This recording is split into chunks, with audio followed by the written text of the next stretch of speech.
अथ चित्तं समाधातुं न शक्नोषि मयि स्थिरम् अभ्यासयोगेन ततो मामिच्छाप्तुं धनञ्जय। अथ ఆ పక్కన మహాప్రాణాక్షము థ, అధ అని ధా పలకకూడదు.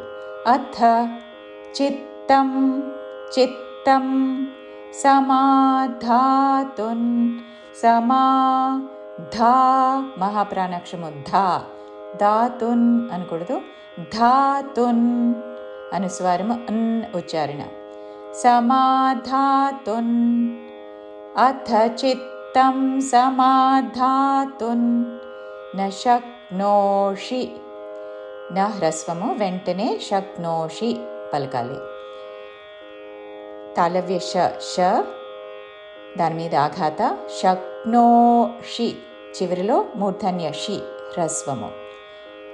న శక్నోషి న శక్నోషి మయి స్థిరం మయి స్థిరం, ఈ మీద ఆఘాత, పక్కన సాకి మహాప్రాణాక్షము ధావత్తు. మయి స్థిరం చివరిలో పొల్లుమా. న శక్నోషి మయి స్థిరం. అభ్యాస ఆ పక్కన మహాప్రాణాక్షము భాకి యావత్తు, అభ్యాస అనకూడదు. అభ్యాస యోగేన, యోగే దీర్ఘములు న హ్రస్వము. అభ్యాస యోగేన తతో తతో అభ్యాస యోగేన తతో మామిచ్ఛాప్తున్ మామిచ్ఛాప్తున్, మీ పక్కన చాకి మహాప్రాణాక్షము ఛావత్తు.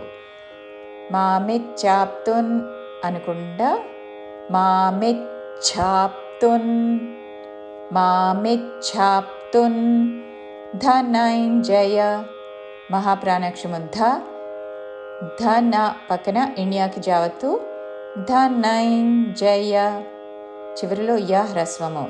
ధనంజయ అని దీర్ఘంలోకి వెళ్ళకూడదు. ధనంజయ మామిచ్ఛాప్తున్ ధనంజయ. పూర్తి శ్లోకము. అథ చిత్తం సమాధాతుం న శక్నోషి మయి స్థిరం అభ్యాసయోగేన తతో మామిచ్ఛాప్తుం ధనంజయ.